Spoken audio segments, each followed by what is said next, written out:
Hello, and welcome to another installment of our Wireside Chat produced by CTIconnect. My name is Joey DeGraba. I'm one of the product managers here at CTIconnect. And today we're going to be discussing the importance for wireless ISPs to consider building fiber in their networks and what are the best practices for planning, deploying, and managing fiber to the home or business. We're joined today by Catherine Turner, the Sales Development Manager for Adtran, which partners with CTIconnect for our fiber initiatives. And we're also joined by Jeremy Carolfi, a wireless ISP who has successfully deployed Adtran in his network and will be sharing his approach and some of the lessons he learned. So welcome to both of you. Thanks, Joey. So why don't you guys take a couple of minutes to introduce yourselves and your company, starting with Catherine. Perfect. All right. Thanks, Joey. Yeah, Adtran, we're very excited to be here. My name's Catherine Turner. And like Joey said, I'm a sales development manager. So really, I just get to work with CTIconnect and our other awesome partners that are out there on all the fiber initiatives and trying to get fiber access, fiber broadband out to as many communities as we can across the country. So I've been at Adtran about 13 years now, actually, in the industry, over 20. Yikes. But just excited to be here and share some of our insights and lessons learned and answer any questions that you all have. So thanks again for having me, Joey. Absolutely. Jeremy? My name is Jeremy Carolfi. I'm a general manager, network engineer at Country Wireless. I've been here at Country Wireless for roughly 14 years, a little over 14. I've been in the industry in some way, shape, or form since I was 19 when I started my career in the military, and then went through AT&T and General Electric and a little bit of everything. So I've been there, and I've probably seen more than most. Awesome. Thanks. So I want to take a moment and launch a quick poll. Basically what stage of fiber deployment are you in? And this is for all of our audience members. Just give us an idea of where you're at. If you have not yet considered fiber for your network, if you've identified it, but you haven't really taken that first step, maybe you've received a quote or some proposal or such. And then maybe if you're already actively deploying. So just take a second there to answer those questions, and then we can jump right into it.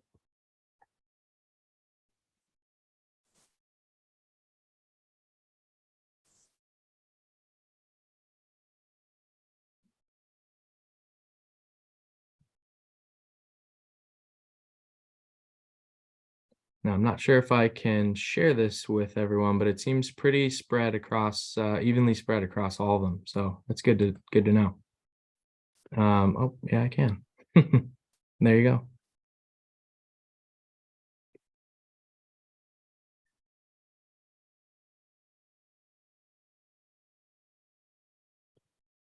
All right. So let's begin with our core topic of today. So that's one that our previous discussions we felt was really the most important consideration for our audience, and that's why fiber. Jeremy, we talked about some of the challenges that wireless ISPs face when they're considering fiber, and what ultimately drove you to embark on that enterprise and go down the fiber route. For us here in Wisconsin, it came down to competition and the government deciding winners and losers.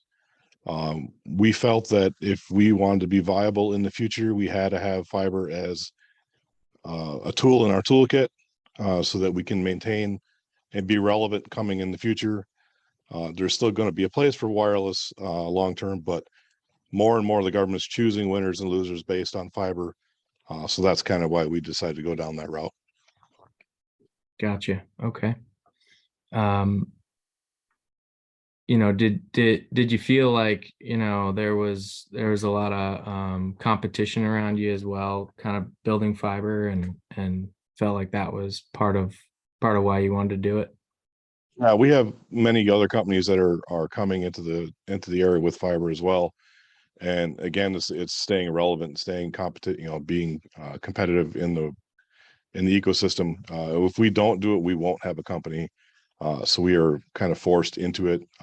And so to stay relevant and stay, up with our competition, we have to deploy fiber as well. Right, right. So, Catherine, can you give us a little bit of the messages that Adtran gives to WISPs who are kind of a little hesitant to take any action on fiber projects and maybe provide them some perspective for comfort?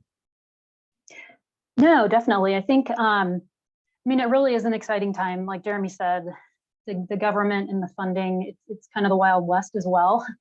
But it's, when we think about it and kind of how we got here, I think we can probably all agree that the pandemic was awful. But what it did highlight, one of the positives maybe that came out of it was just shining this light on the fact that we have to have high-speed internet everywhere. It's becoming a utility at this point. So it is a big deal. It is a big investment, not one to be taken lightly.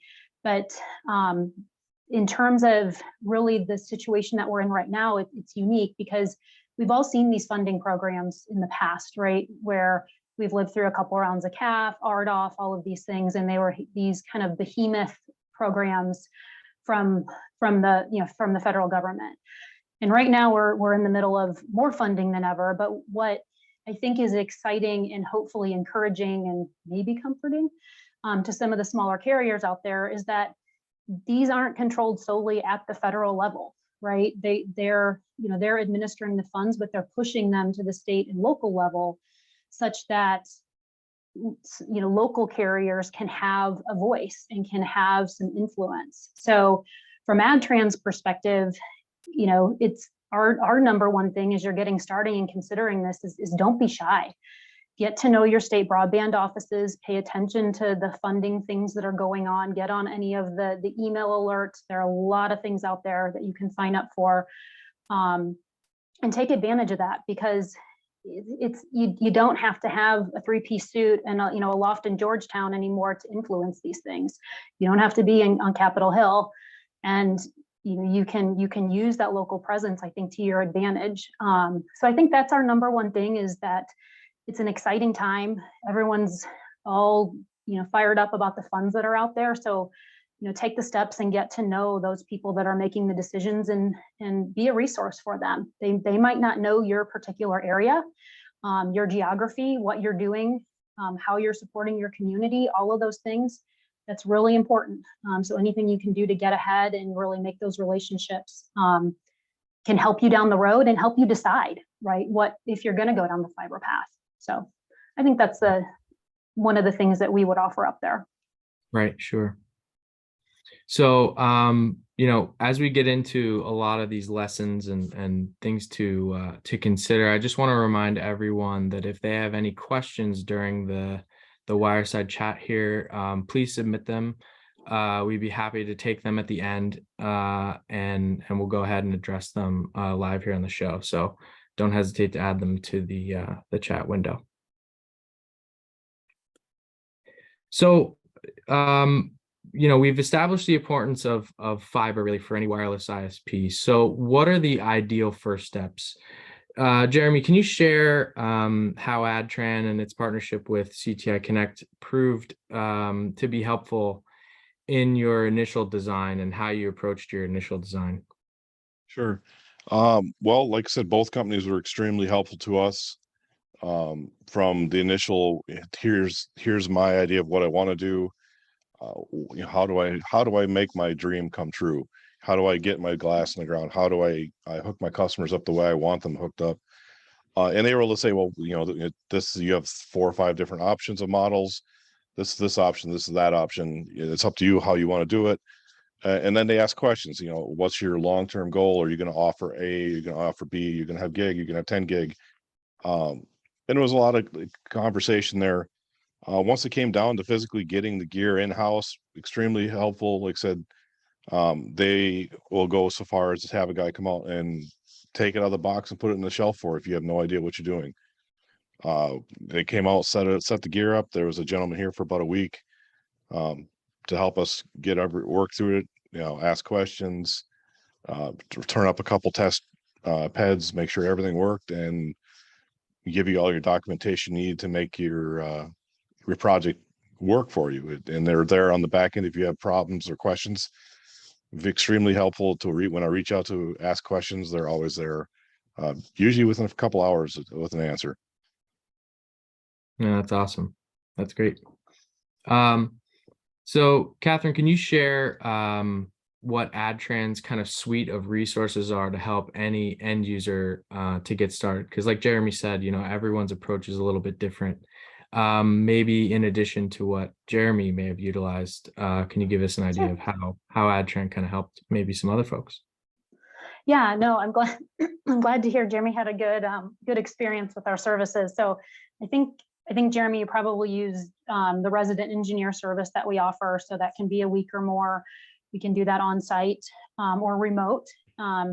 If you don't think you really need the hands, maybe you have the smart hands in the field, but want some remote support. So we have some flexibility there. So really, when you think about at a higher level Adtran and the support that we can provide, there's really two main buckets. I would say one would be professional services.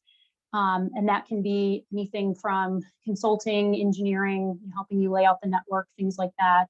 The resident engineer that Jeremy used through, farther down the life cycle, maintenance plans, technical support plans, things like that. So we kind of run that whole life cycle, so to speak, from our services perspective.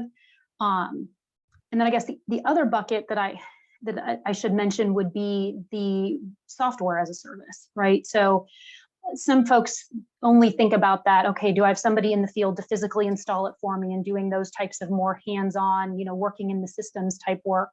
But when we leave, software can play a key part in your ability to manage, maintain, and keep visibility into the network. So Adtran offers what we call Mosaic One. It's really kind of an umbrella of different software solutions. So we have items under that umbrella for what we call Mosaic One Care and Operate.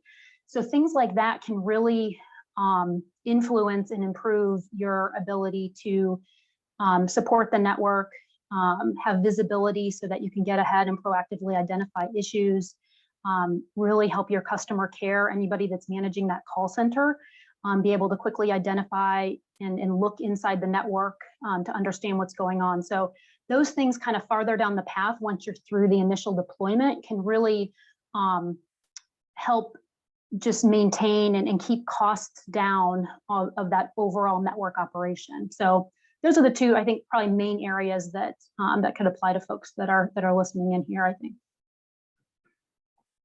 Yeah, that really helps right at the forefront of any project there. So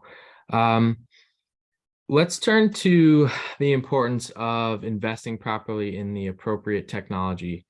So obviously Adtran offers a lot of different PON options.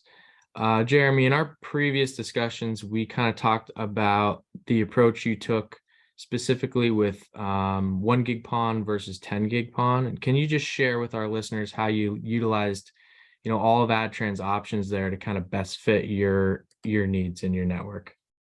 Sure.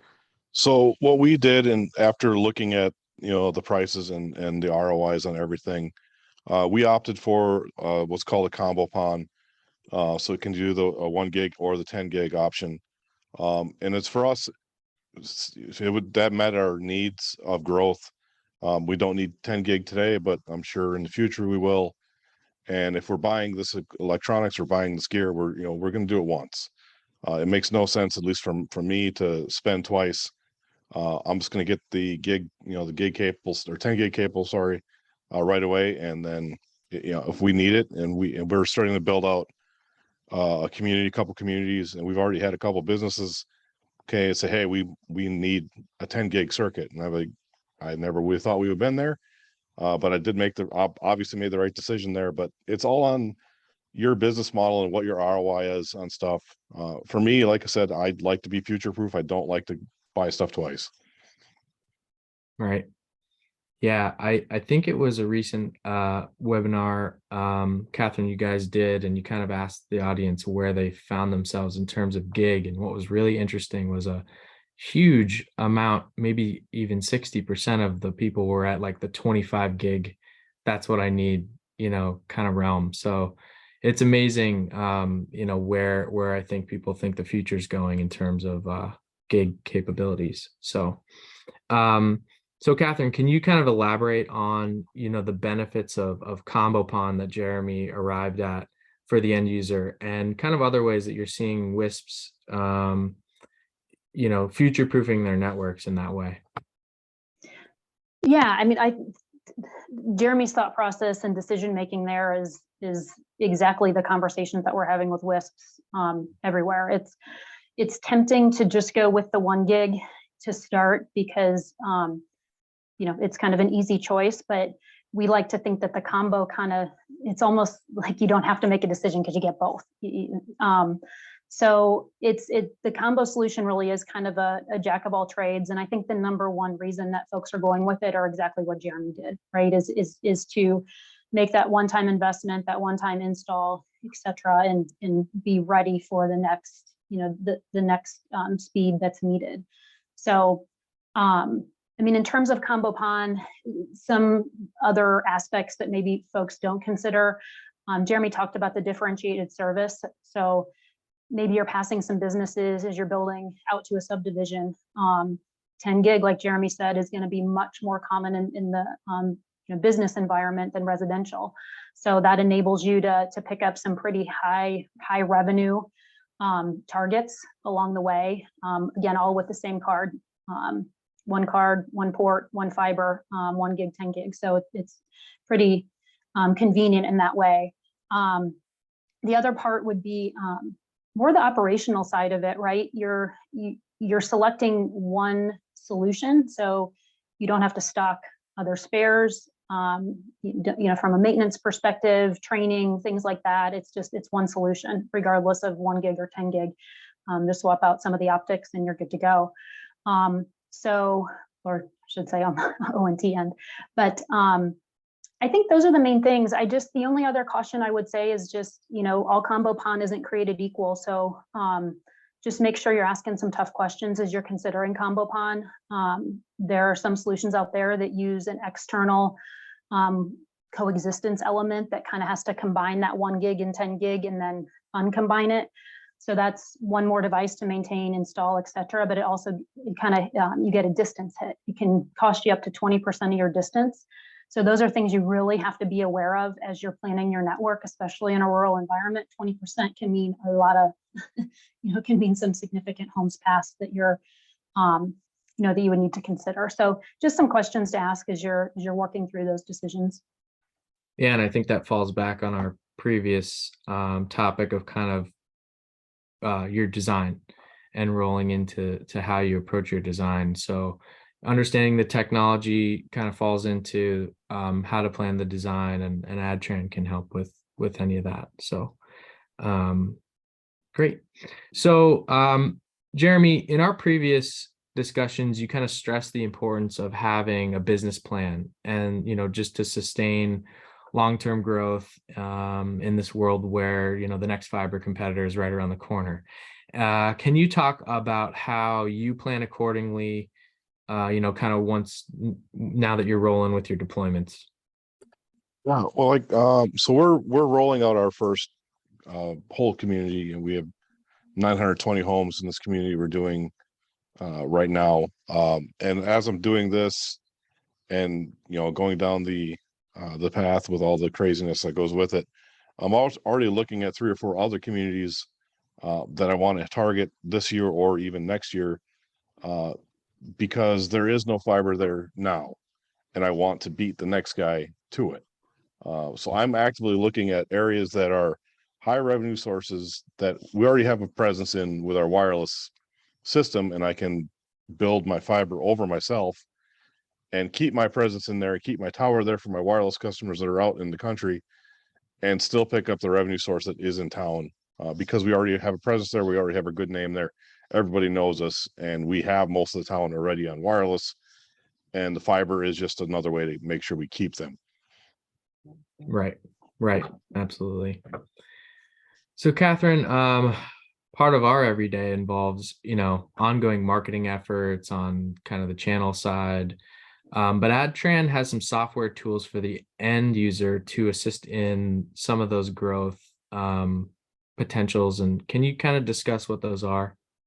Yeah, no, that would be great. So it's the marketing side of this is interesting, especially with a provider who is just going to start to physically build fiber, because it is a big deal to physically build fiber, right? You're in the thick of it. You're engineering, you're dealing with supply chain, you know, doing all the construction, and I mean, there's a lot, splicing and all the things that go into that. So marketing, it sounds silly, but it sometimes does get forgotten because it's a significant undertaking. So I think from an Adtran perspective, I talked about Mosaic 1 earlier. So the third kind of leg to that Mosaic 1 stool is what we call promote. And that's really just intended for marketers to use. So again, under that software umbrella, we offer the ability to actually use some of the network insights and network analytics so that you can better market to your users that are out there, develop campaigns, target different things, different marketing efforts at different customers to really make those more effective, a better use of your time and money for marketing. So that's one part of it.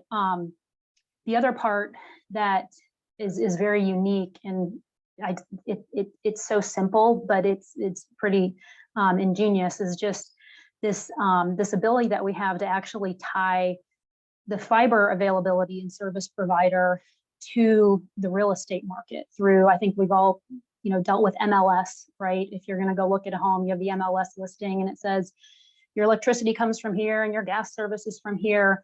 Well, we have the ability to actually say, since internet is essentially becoming a utility, to actually tie that offering to you, the service provider, so that as folks are looking at properties, they see, great, this has awesome fiber internet service, and who I'm going to order this from will be said service provider.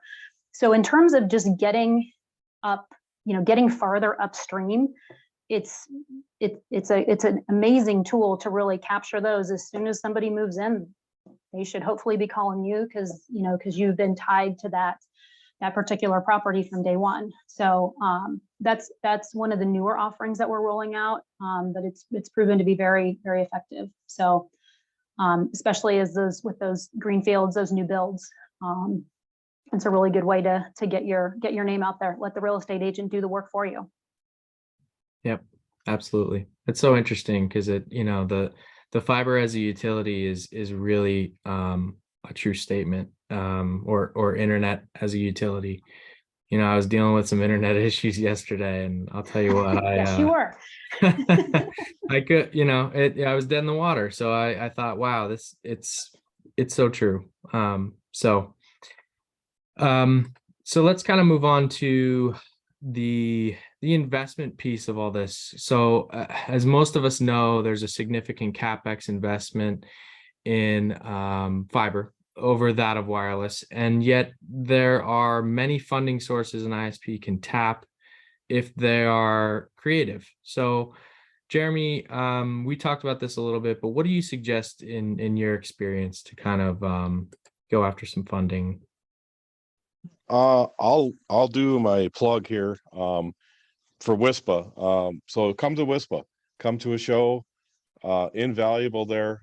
As you walk around at these WISPA events, especially the big trade shows, on the floor, there's many people that are willing to fund you with banks, large banks, small banks, credit sources, there's lots of people there that can help with funding. Also, and I use the word bank, not to be undone, check your local bank. Where in the WISP world, banks won't touch you, or normally won't touch you. Fiber, they will. Fiber is a tangible asset that goes in the ground. Everybody knows what fiber is. Everyone is more than happy to give you money for fiber because it is an asset that you own, and it makes your company worth a lot. And the third one, which I can't say enough of, is grants. Check them, try them, go for them. Put the work in. Now, I said we have applied for many grants. We have yet to get one.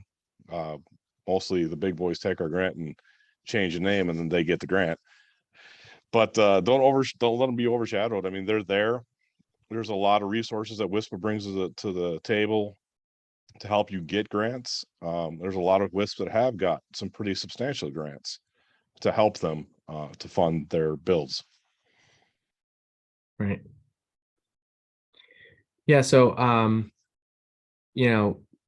Adtran has some robust efforts in this department with extensive market research, and we deal with that a lot. You and I, Catherine. So, can you kind of help us understand how Adtran is helping some users traverse that landscape of finding funding avenues and partnering them with folks like us? Yeah, absolutely. I think the number one thing, and Jeremy's answer, spoke to this, is getting creative, right? It likely won't be one solution. It might be a combination of, maybe you apply for a grant and you don't get everything you requested. Maybe you get a portion of that, or so you're looking at some different loans and different financing. So I think just kind of being able to combine those different avenues is a big part of it. Adtran is working very hard to keep up and research all of the different funding awards and opportunities that are out there. So we can also be a resource, reach out to CTIconnect and Adtran, and we can try to link you up and provide some insights with what's going on in particular areas. I kind of have to go back to what I said before about leveraging that local aspect and getting to know those state broadband offices. And even, I guess, to take that one step further, it's interesting if you start to research some of these grants, they might say something like, I'm making this up, Florida was awarded, $50 million. But then when you look at where that goes, you can actually see the different counties underneath there that got $10 million, $20 million, whatever. And so from your service provider perspective, if you can get your hands on that research and that info, which is out there, it really helps you kind of target those, those efforts to make those connections. I agree with Jeremy. If there are grants out there, go for them. By having those relationships with the state or the county or whatever, it's only going to help you. Because the grants these days aren't just technology, right? It's not just, hey, tell me how you're going to build fiber. It's a lot of things like community support. Can you demonstrate that the communities that you're going to serve are going to benefit from this? How are they going to benefit? So you have to go out there and talk to them and get sponsors in a way, to help support your bids. It's about proving that you're going to provide equitable service, things like that. So there are certain things that you can get ahead on and really understand, so that as these grants hit, you're not behind the 8 ball and you aren't scrambling. You have time to make those local relationships and gather some of that info.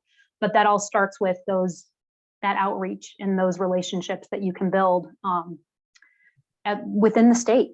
You don't it's not just the big guys. I mean, I know the big guys do get a lot of it, they scoop it up pretty quickly, but you don't need to have that army of lawyers and lobbyists to have a voice, which is pretty awesome. Right. Yeah. So and I'll plug CTIconnect here as well. We have a myriad of different funding outlets for any of our customers as well, from Stefanov Capital to Retalia Funding and various others. So definitely reach out to your reps for that too. So you really have a lot of options. So Jeremy, I want to end on a point you made about Greenfield deployments in some of our previous discussions kind of being a good way to break into fiber for the first time. Why do you think that that's a good way to learn? So for Greenfield deployments, it's absolutely, there's no downside to that. A Greenfield deployment will have normally not as much stuff in your way. There's absolutely no homeowner to get mad at you if you screw up their front yard or their backyard or make a big hole there. So it's a great learning spot. It's a great learning tool. If you make a mess in a Greenfield deployment, someone's building the subdivision, they don't care. They're going to fix it anyway. They're putting roads and ditches and all this other stuff. So the Greenfield is absolutely the best there. to learn. If you've never done it, talk to a realtor, talk to your local government, and say, hey, we're putting a new subdivision. Hey, do you mind can we put fiber in? And they're not even going to say we don't mind. They're going to say, oh yes, please do. And then you get your material, you're renting your material at the first time. So you're renting machinery from one of the vendors, and you're going through and you're learning how this machine does this. Oh, I tore up this road, but it's not a big deal because they got to come back and pave it anyway. And so there's no downside there. No one's going to be mad at you. There's no angry anybody, and it only helps your business because once that is in the ground and you're in this greenfield environment, when you want to go back and overbuild yourself in a city, you now have the experience to know, okay, I can't do this and I can do this, and not make that mess in a very nice yard or someone's very nice backyard. And you kind of get the nuances of how to do it, how to repair it. And it's just a very good learning tool because, like I said, no one cares if you mess it up. Yeah, that's a good point. That's good. So Catherine, can you just kind of elaborate on that and kind of discuss how maybe Adtran helps folks approach greenfield deployments specifically? Yeah, I really just have to agree with everything that Jeremy said, because it really is that. It's the ideal playground, right? If, maybe our advice would be make sure you're designing plenty of slack in case you mess up a bunch of splices and have to redo them. But no, just it is ideal. But I would say, if you don't have a greenfield, it doesn't mean that you can't do fiber, right? And Jeremy said this earlier.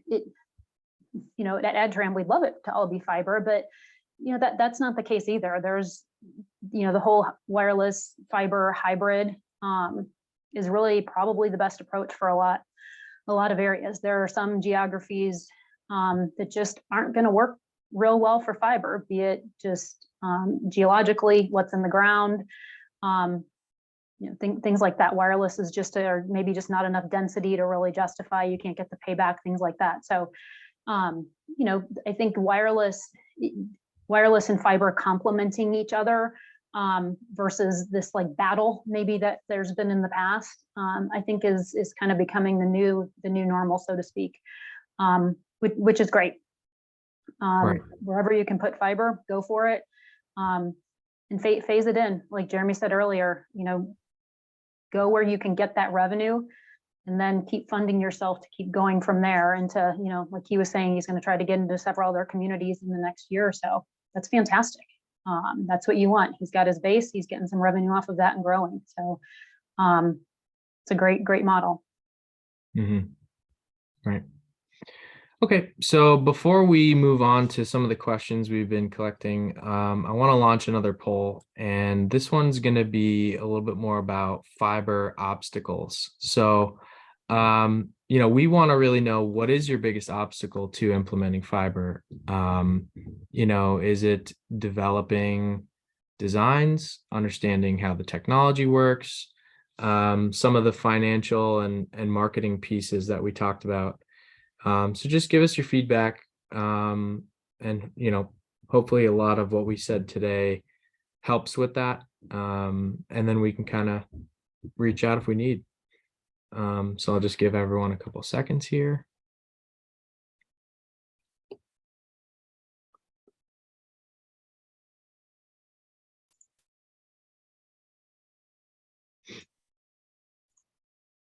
Network design's a big one.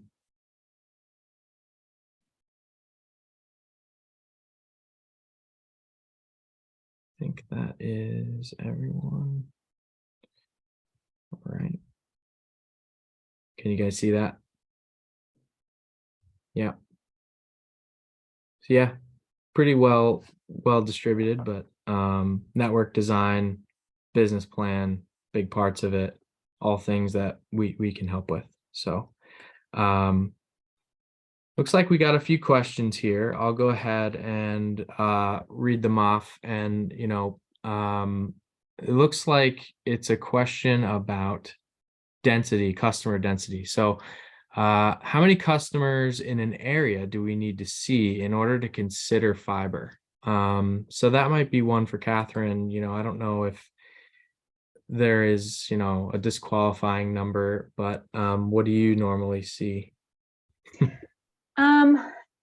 That's a tough one because I mean, we keep talking about funding on this call, but it really depends on what that business case comes down to. I mean, if you're only going to have a handful of customers out there and you're going to build it on your own, then it's not going to, you know, it's not going to make that payback. But if you're getting an influx of funds to do that, which is what these funds are supposed to do, you know, underserved areas or unserved areas, you can make that work. So I would say in the past, before some of this aggressive fiber funding came out, you know, there was more of a mathematical response to it. I think now it's more of a business case response to understand what that looks like.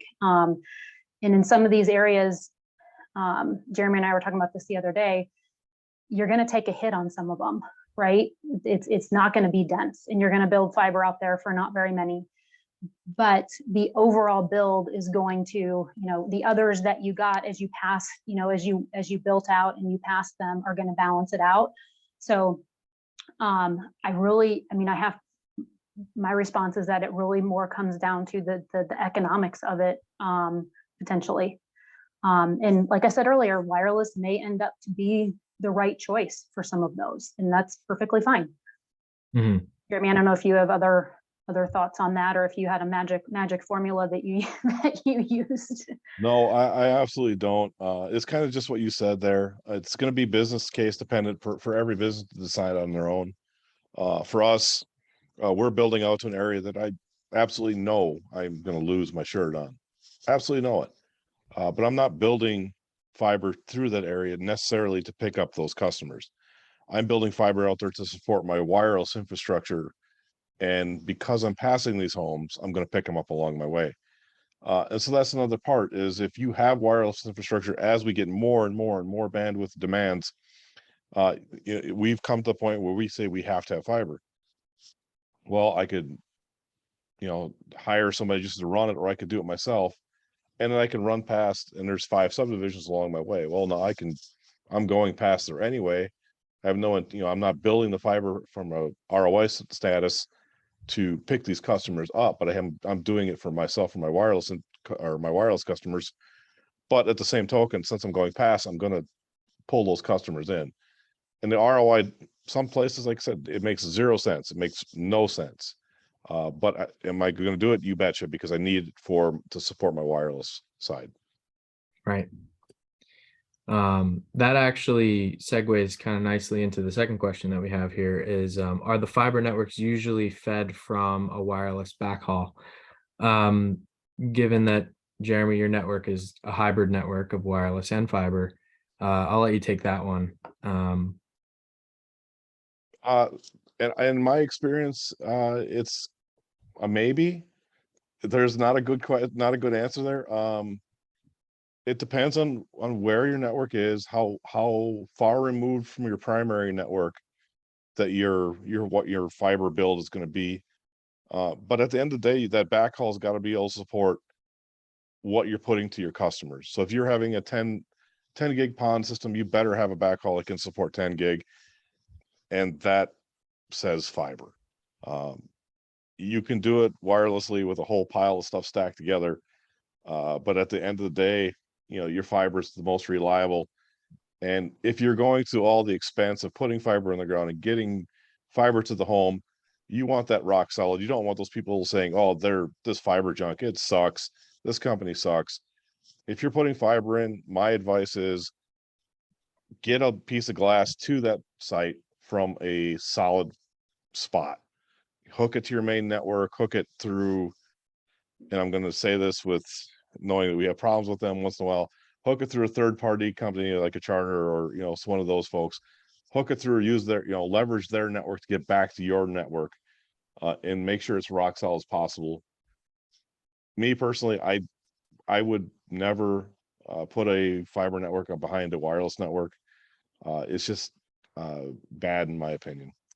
You mean wireless behind fiber? Yeah, there you go. Yeah.